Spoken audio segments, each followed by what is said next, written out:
Sydney, at the outset of this broadcast, I said that this is the culmination of what has been over a 4-year effort to overthrow this president. To first deny his candidacy, the election, but then to overthrow his presidency. This looks like the effort to carry out an end game in the effort against him. Do you concur? Oh, absolutely, and it's been organized and conducted with the help of Silicon Valley people, the big tech companies, the social media companies, and even the media companies. And I'm going to release the Kraken.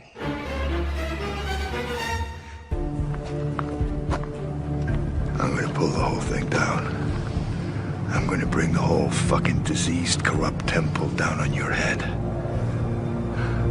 It's going to be biblical. And I'm going to release the Kraken. Release the Kraken! Strike down upon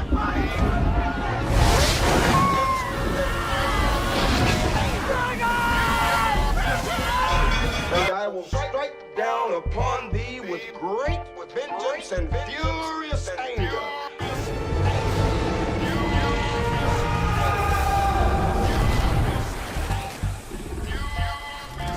And I'm going to release the Kraken. And I will strike down upon thee with great vengeance and furious anger those who attempt to poison and destroy my sisters. And you know my name is the Lord. When I lay my vengeance upon you. Release the Kraken. Yes, release the Kraken. Recognizable by its massive size and tentacled limbs, the Kraken is one of the most legendary and feared sea monsters of the deep. Stories of the Kraken say it could take down whole ships, grab sailors off decks, and create whirlpools, all to get humans into the water and into the monster's waiting beak. And I'm going to release the Kraken. Well, good, because this is an extraordinary and such a dangerous moment in our history.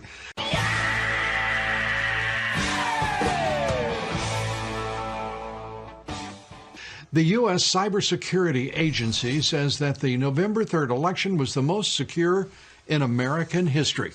This is nothing less than an extraordinary statement, and it is a statement that those within the Department of Homeland Security, those top officials, many of whom disagree with. Amazing how just within 4 short years, our elections went from being under attack by Russians, Iran, China, and how many other foreign actors we don't know, to suddenly being the most secure ever, without explanation, without evidence. You know, Laura, this is just an interesting thing, and you talk about this all the time, about the president's policies toward China, being tough on China. Right now, according to the Wall Street Journal, the Chinese yuan has started to tank. I just saw that. And what is it that? is, Yeah. what does that tell you? It's very significant because it means, at least so far in the evening, they're looking at the betting odds, and I know you've probably talked about that already tonight. Brit has. Yeah, 64% on the overseas betting now lean toward Trump. And the Chinese are watching all of this, and right now they are indicating to us that they believe the tariffs that Donald Trump put on a whole swath of Chinese goods, they're here to stay for the foreseeable future. Yes, there has been a massive and coordinated effort to steal this election from we, the people of the United States of America, to delegitimize and destroy votes for Donald Trump, to manufacture votes for Joe Biden. They have done it in every way imaginable, from having dead people vote in massive numbers to absolutely fraudulently creating ballots that exist only voting for Biden. We've identified at least 450,000 ballots in the key states that miraculously only have a mark for Joe Biden on them and no other candidate. If you look at Florida, where things were done right, you can see that that's how the rest of the country should have gone. But they also used an algorithm to calculate the votes they would need to flip, and they used the computers to flip those votes from from Trump to Biden. Yeah. I just think we should pay attention to the realignment underway. Again, this is separate and distinct from the ultimate winner of the race. There's a county in Texas, or many counties in Texas, but Starr County, Texas, which is right at the bottom of South Texas on the Mexican border. It's one of the poorest counties in the country, I think the third poorest. The per capita income is $7,000 a year, and it's the most Hispanic county in the United States, 96%. So 4 years ago, Hillary Clinton won this county. A Democrat has won it every year since Benjamin Harrison. She won it by 60 points. Joe Biden won it by 5 points. So that's, in the most Hispanic county in America, a swing of 55 points over one presidential term. So that is a huge change. And the thing, from my perspective, that it tells you is that not everything is racial. White liberals tend to racialize everything, but for most people, economics and culture make the difference. And you're seeing the Republican Party become a party of wage earners. Computer glitches could not and should not have happened at all. That is where the fraud took place, where they were flipping votes in the computer system or adding votes that did not exist. We need an audit of all of the computer systems that played any role in this fraud whatsoever. And, you know, Joe Biden had it right. He said that he had the biggest voter fraud organization ever, and he didn't need people's votes now. He would need people later. Folks, we got a lot of work to do. I don't only need you to get me elected, I need you once I'm elected. They had this all planned, Maria. They had the algorithms, they had the paper ballots waiting to be inserted if and when needed. And notably, President Trump's vote in the blue states went up enormously. That's when they had to stop the vote count and go in and replace votes for Biden and take away Trump votes. Still not tabulated, but somewhere between 63 and 75% is in, according to one estimate I just saw, and Trump's up 15. Now, there's a lot of vote out, and that's not final, but you'd rather be him than Biden at this moment in that state. Well, I can hardly wait to put forth all the evidence we have collected on Dominion, starting with the fact it was created to produce altered voting results in Venezuela for Hugo Chavez, and then shipped internationally to manipulate votes for purchase in other countries, including this one. Insiders warn of interference by powerful software developed for the CIA that was essentially designed to steal elections. Retired Lieutenant General Thomas McInerney, who is formerly the Assistant Vice Chief of Staff of the U.S. Air Force, says the two pieces of software are called Hammer and Scorecard and describes them as a Democrat superweapon for voter fraud. This software is highly illegal, but with President Obama's blessing, these deep state operatives went to work on not only discrediting Donald Trump, but on undermining the 2016 election.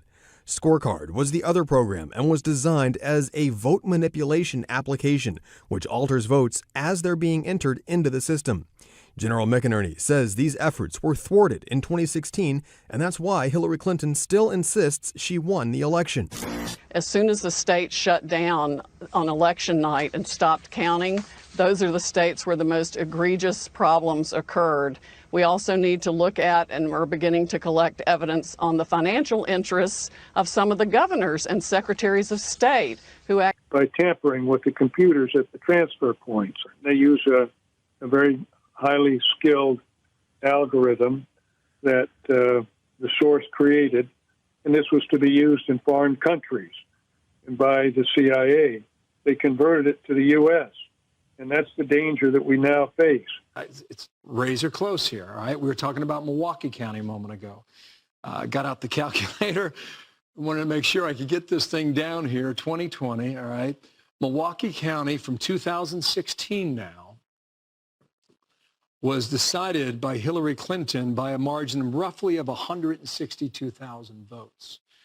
So come out statewide, 2020, where are we now in the state of Wisconsin? By my math, we're about 124,000 votes that separate Trump and Biden in Wisconsin. I mean, that's not a small margin. No, it could be significant in a massive way. Well, for fraud this serious, I think even if the states are stupid enough to go ahead and certify the votes where we know the machines were operating and producing altered election results. If they're stupid enough to do that, then they will be set aside by the fraud also. I mean, we are talking about hundreds of thousands of votes. President Trump won this election in a landslide. It's going to be irrefutable, and patriots are coming forward every day, all day, faster than we can collect their information with testimony they're willing to give under oath about how their votes were stolen and how the machines operated. They were updated the night of the election, sometimes after the election. We've got statistical evidence that shows hundreds of thousands of votes being just put in and replicated. It's going to be, there needs to be a massive criminal investigation, and it's going to affect millions of voters and elections. This is the official program that the county supervisor sees. As we can see here, Howard Dean has 1,000 votes, and Lex Luthor has 500, so you're beating Lex Luthor. You see, we have 800 votes here for you and 400 for Lex Luthor. Let's just flip those. We'll make that 400, and we'll give 100 votes to Tiger. Let's just see what happened here. We'll go back into Gems the legitimate way. And as you can see now, Howard Dean only has 500 votes. Lex Luthor has 900, and Tiger Woods has 100 votes. We just edited an election. It took us 90 seconds. Here's what I've got for you guys. In Michigan, you got about 60% of the vote in. And you still have a 10-point lead for President Trump. And at home, you're saying, well, heck, call the thing, right?